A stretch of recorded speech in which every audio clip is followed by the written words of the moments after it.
बड़ी खबर के साथ जेएलकेएम विधायक जयराम महतो का एक वीडियो तेजी से वायरल हो रहा है, जिसमें वो पुलिसकर्मी के साथ भद्दी भद्दी गाली की भाषा में बात कर रहे हैं। ये वीडियो धनबाद के बरवा अड्डा थाना प्रभारी के साथ बातचीत का बताया जा रहा है। हालांकि न्यूज 18 इसकी पुष्टि नहीं करता है।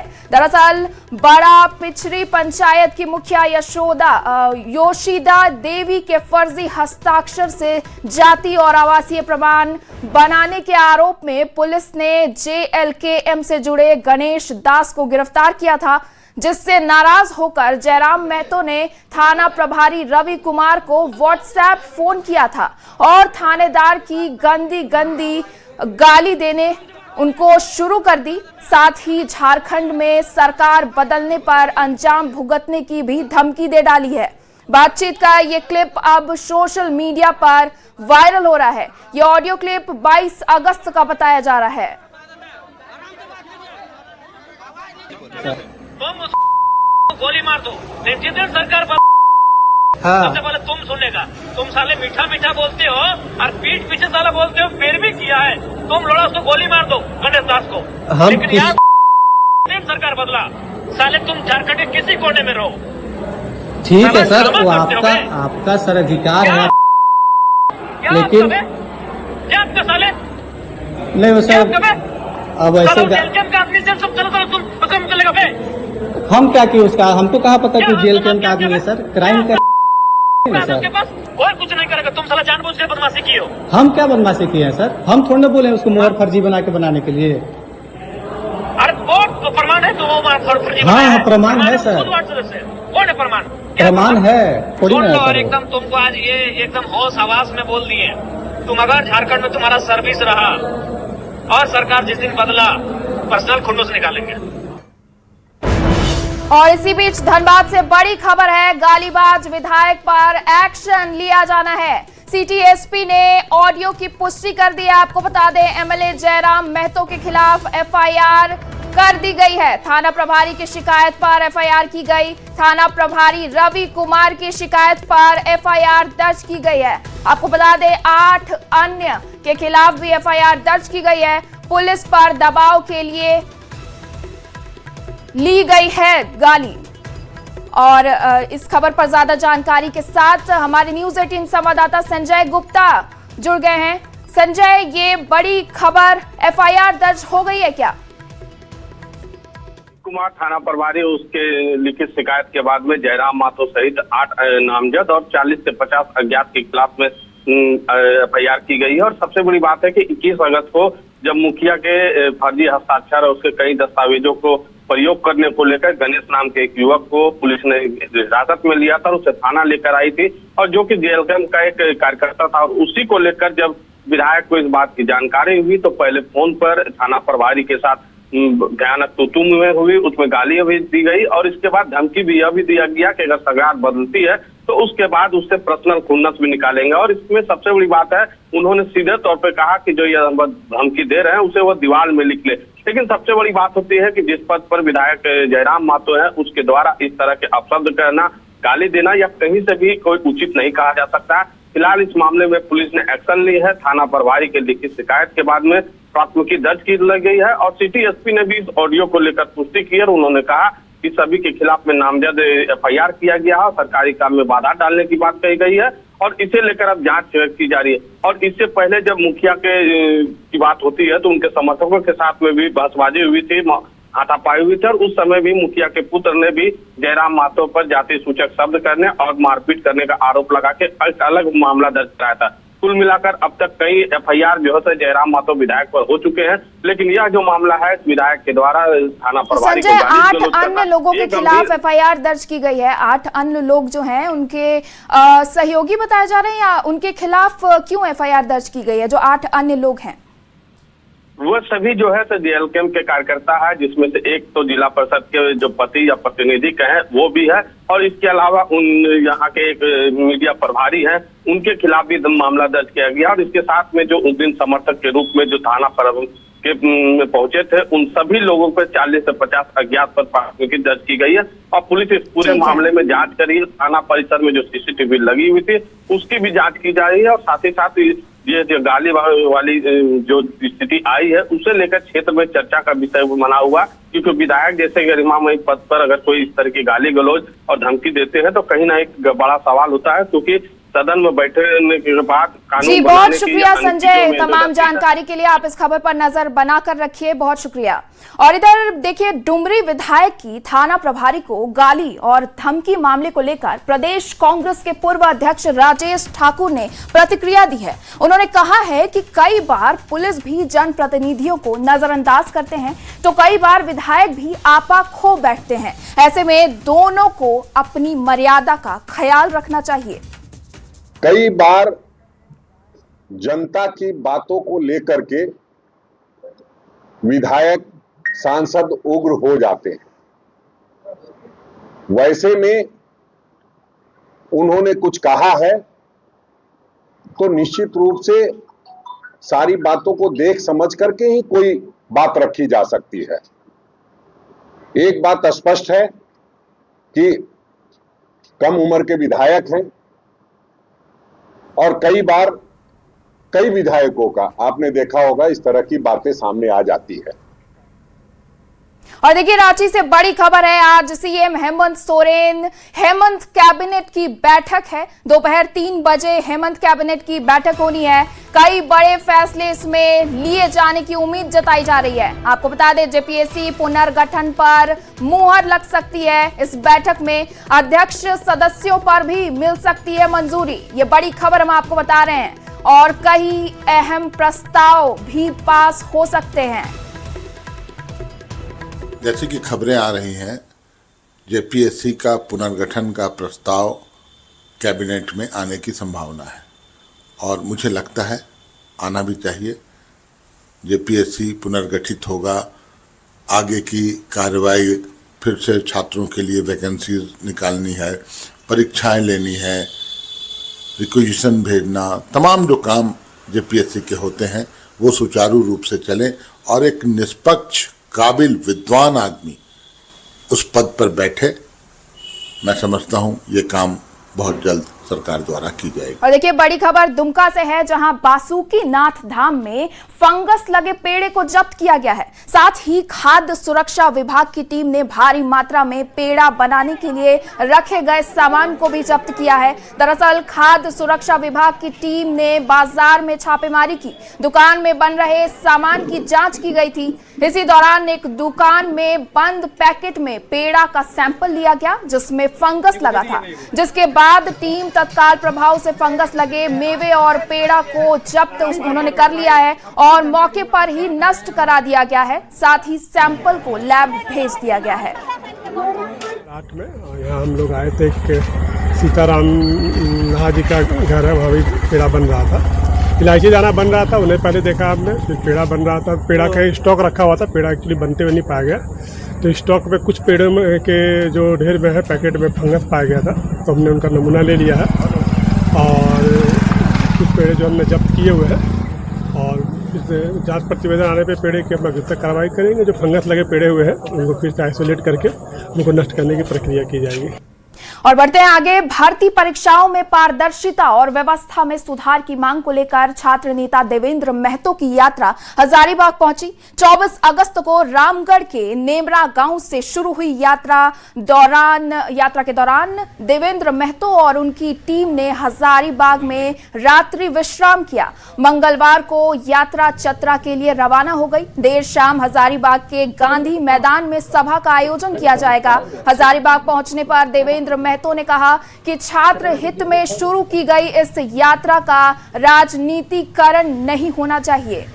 कि हम लोग अपना अधिकार के लिए है, सरकार एक्शन ली है, हम लोग का आंदोलन का प्रभाव से वो बहुत बड़ा फैसला लिया, एकदम छात्र हित का फैसला है। लेकिन हम चाहते हैं कि ये फैसला कायम रहे और हम चाहते हैं कि ये जो 22 परीक्षा रद्द हुई है आने वाले समय पर होगी, तब गारंटी हो कि उस समय पेपर लीक दोबारा नहीं होना चाहिए, धांधली और पैरवी नहीं चलना चाहिए। ऐसा कानून लाइए, ऐसा व्यवस्था लाइए।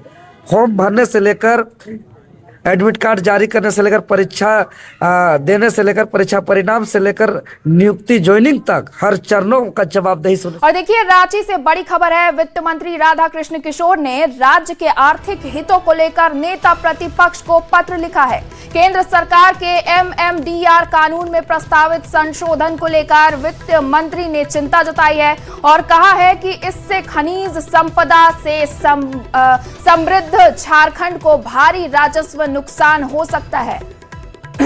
वित्त मंत्री के मुताबिक सेस के माध्यम से राज्य को वर्ष 2026 से 27 में करीब 14,000 करोड़ रुपए का राजस्व मिलने का अनुमान है, लेकिन कानून में बदलाव से इस राजस्व पर असर पड़ सकता है। साथ ही झारखंड के करीब 1,36,000 करोड़ रुपए के बकाये का मुद्दा भी उठाया गया है। वित्त मंत्री ने कहा कि राज्य सरकार अपने आर्थिक हितों को लेकर केंद्र के समक्ष मजबूती से पक्ष रखेगी और जरूरत पड़ने पर संवैधानिक मंचों का भी सहारा लिया जाएगा।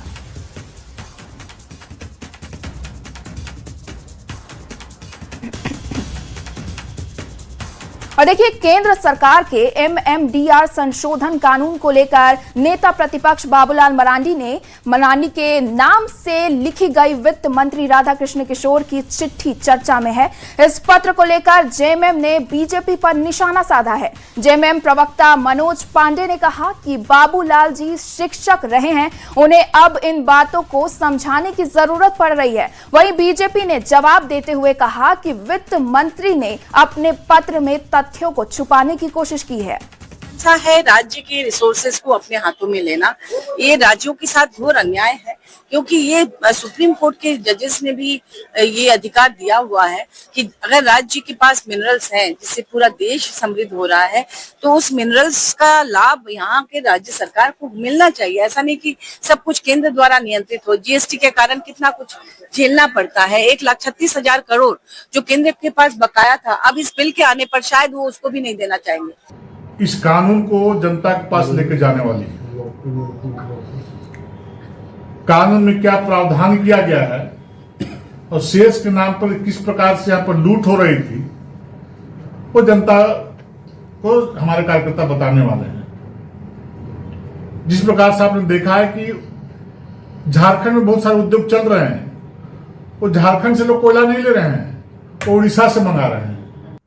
और देखिए, राजधानी रांची में 21 अगस्त की शाम एल्बर्ट एक्का चौक पर पुतला दहन मामले में प्राथमिकी दर्ज करने का सिलसिला दोनों ओर से जारी है। इस दौरान नेता प्रतिपक्ष बाबूलाल मरांडी, पूर्व सांसद दीपक प्रकाश और अमर बाउरी जैसे बीजेपी के बड़े नेता भी छात्रों के पक्ष में थाने पहुंचते नजर आए। बाबूलाल मरांडी ने बाकायदा सोशल मीडिया पर एक पोस्ट जारी किया है, जिसमें पुतला दहन मामले में FIR का सामना कर रहे छात्रों को बीजेपी की ओर से मुफ्त कानूनी सहायता उपलब्ध कराने की बात कही गई है। इस पूरे मामले पर JMM ने प्रतिक्रिया देते हुए इसे सस्ती लोकप्रियता बताया है। वहीं बीजेपी ने FIR के जरिए आवाज को दबाने का आरोप भी लगाया है। प्रियता है, खबरों में बने रहने का एक कवायद है, कोशिश है। अरे ये दिल्ली थोड़ी ही है कि वहां जाकर प्रतिपक्ष के नेता को 7 घंटे इस थाने से उस थाने चक्कर लगाना पड़ा एक FIR दर्ज कराने के लिए। FIR तो अधिकार है, जिनके साथ कुछ घटना घटित हुई हो FIR कर सकते हैं। एक वो लड़की थी, वो अकेले भी जाती तो FIR होता। ये कानून का राज चलता है झारखंड में। ये दिल्ली सरकार नहीं है या उत्तर प्रदेश की सरकार नहीं है। तो यहाँ जो लोग भी नजर आए भाजपा के ना, वो फोटो खिंचवाना था, सुर्खियों में बने रहना था। जबरदस्ती का नेतृत्व कर रहे हैं ये लोग। ये छात्रों के कब से हितैषी हो गए साहब। ये तो अंधेरे में जब चोर ऑपरेट करते हैं तो इनकी पुलिस को उसी तरीके से ऑपरेट कराते हैं। रात में लाइट ऑफ कर देते हैं और उसके बाद पीटते हैं सब छात्रों को विधानसभा घेराव के दौरान। फिर रात में पुतला दहन के दौरान छात्रों पे JMM के गुंडे और जो पुलिस वाले थे वो बर्बरता करते हैं। और उसके बाद 1,000 लोगों पर FIR। क्या साहब, ये नाजी जर्मनी है कि आप जो मन में आएगा आवाज को दबाने के लिए करेंगे? ये तो नहीं होगा मुख्यमंत्री जी।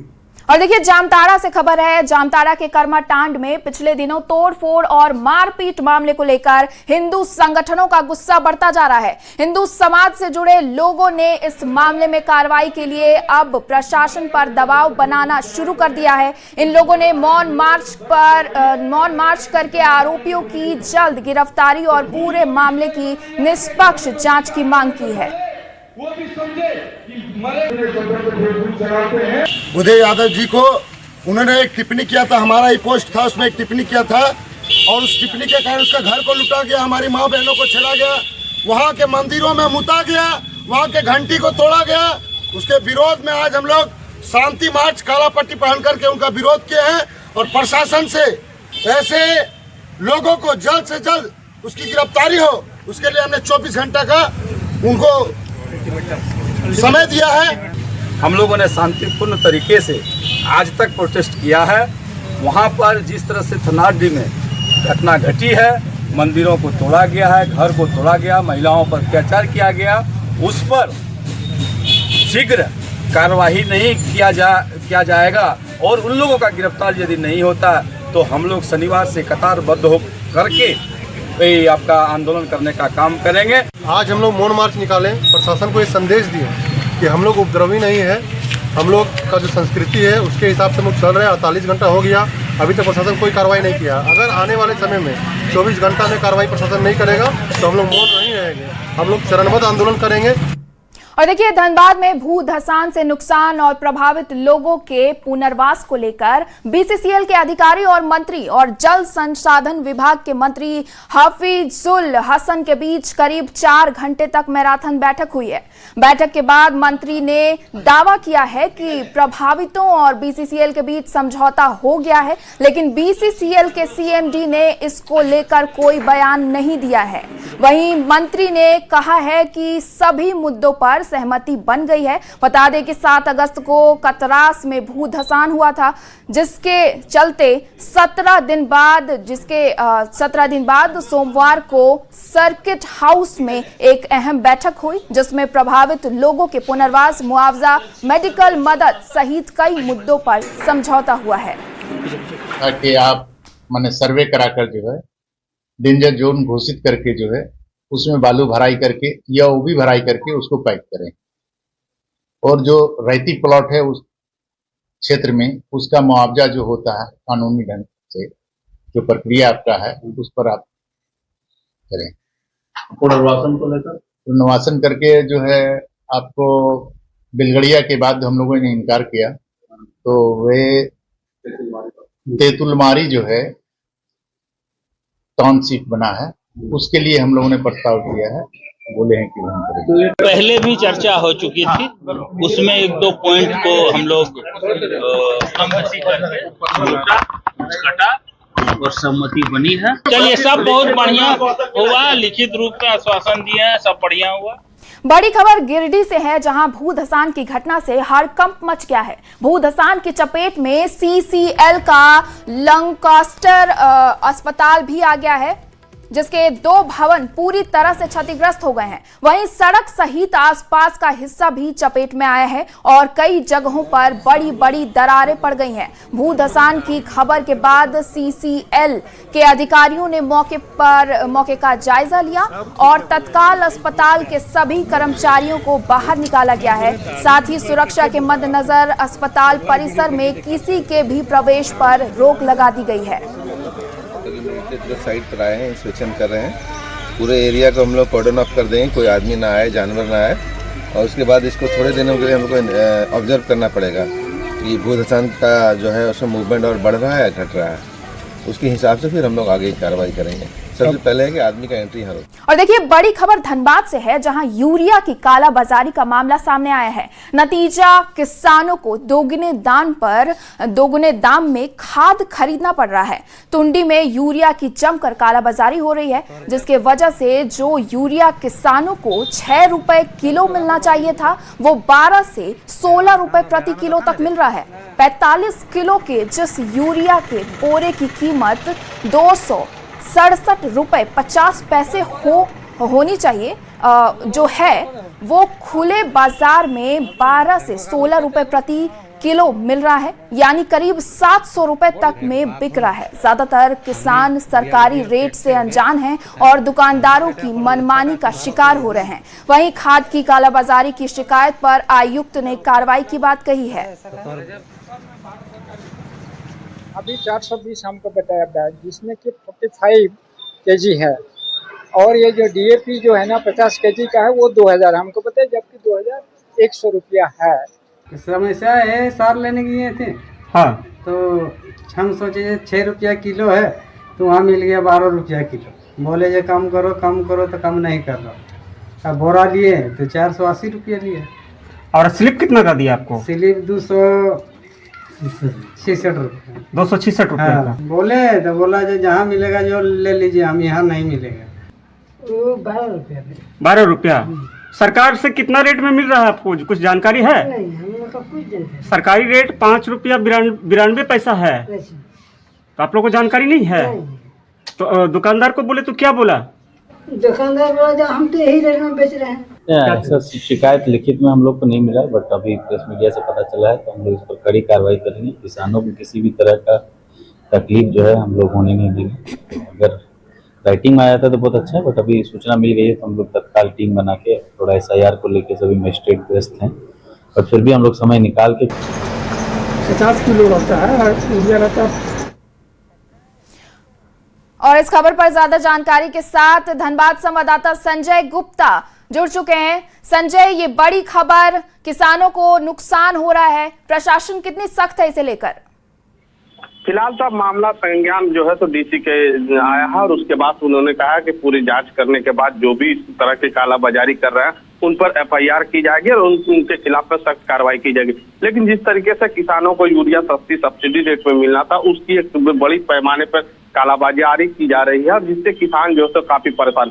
एक तो बारिश कम हुआ है, उससे लेकर उसकी फसलों पर असर पड़ा, और दूसरी तरफ जो फसल को बचाने के लिए यूरिया जैसे चीजों का उपयोग किया जाता है, वह खुले बाजार में जो है तो 12 से 16 रुपये अधिक मांगे में दी जा रही है। वो भी जब किसी को बोरी लेना होता है तो उसे 1-2 किलो की उपलब्ध कराया जा रहा है। इसे लेकर किसान चिंतित है, और इसी को लेकर जब इसकी तहकीकात की गई तो उसके बाद यह पता चला कि यूरिया की कालाबाजारी पूरे बृहद पैमाने पर की जा रही है।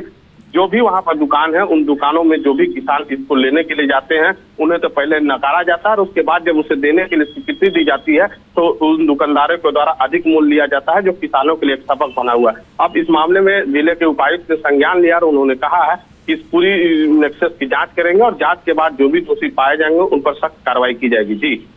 जी संजय, आप इस खबर पर नजर बनाकर रखिए, हम आपसे अपडेट लेते रहेंगे। बोकारो के कसमार प्रखंड में झारखंड और बंगाल की सीमा पर स्थित सेवती घाटी इन दिनों लोगों के आकर्षण का केंद्र बनी हुई है। सड़क के दोनों ओर ऊंचे ऊंचे पहाड़ और हरियाली यहां की खूबसूरती में चार चांद लगाते हैं। लेकिन इन सब के अलग सेवती पहाड़ से गिरने वाला झरना लोगों को सबसे ज्यादा आकर्षित करता है। खास बात यह है कि इस झरने से सालों भर पानी गिरता रहता है। बरसात के मौसम में पानी का बहाव बढ़ जाने से इसका नजारा और भी मनोरम हो जाता है। सेवती घाटी से गुजरने वाले लोग यहाँ कुछ देर रुककर झरने का आनंद लेते हैं और खूबसूरत नजारे को अपने मोबाइल कैमरे में कैद करना भी नहीं भूलते। झारखंड और बंगाल के बॉर्डर में ये जो झरना है, ये हम लोग 12 महीना इस तरह से पानी जो है बहता रहता है और लोगों का मन लुभाते रहता है। खास करके बरसात के दिन में इसका देखने का अलग मजा है। ये समाती घाटी है, बढ़िया जगह है। अभी तो इस मौसम में अच्छा ही लगता है देखने में, बारिश का सीजन है ना, इसलिए बहुत अच्छा लगता है। बहुत अच्छा लगता है, बहुत अच्छा लगता है। मौसम भी अच्छा है, पानी बहुत अच्छा दिखता है। बरसात के दिनों में पहाड़ों के बीच झरनों का नजारा देखकर लोग काफी मनमोहित होते हैं। हम खड़े हैं कसमार प्रखंड के सेवाती घाटी में। हम तस्वीर दिखाना चाहते हैं कि सेवाती घाटी है और ये बंगाल और झारखंड का बॉर्डर है। सेवाती पहाड़ से निकलने वाला यह झरना कहां से निकल रहा है यह किसी को पता नहीं है। लोग काफी इससे आकर्षित होते हैं और बंगाल से झारखंड आने जाने वाले लोग यहाँ काफी रुकते हैं और हम कहें कि लोग इस प्राकृतिक सौंदर्यता का नजारा भी लेते हैं। आप तस्वीरों में देख सकते हैं कि किस प्रकार से जो है झरना वो नीचे की तरफ आ रहा है और इसकी एक खासियत यह है कि 12 महीने यहाँ जो है झरना में पानी आते रहता है। हालांकि बरसात के दिनों में इसका फ्लो जो है काफी बढ़ जाता है, इसीलिए जो है आकर्षण का केंद्र रहता है। इसकी ये कहावत भी है कि चूंकि पहाड़ से यह पानी आ रहा है, कई जो है जड़ी बूटियों से होकर यह पानी आता है और लोगों को इसका लाभ भी होता है। तो हम कह सकते हैं कि जिस प्रकार से यह झारखंड और बंगाल के बॉर्डर में हिसीम के पास ये स्थित है, इसमें लोग काफी आते हैं। अगर सरकार इस पर ध्यान दे, बंगाल और झारखंड सरकार इस पर ध्यान दे, तो ये पर्यटन स्थल के रूप में जो है विकसित होगा और लोगों को इसका काफी लाभ भी मिलेगा।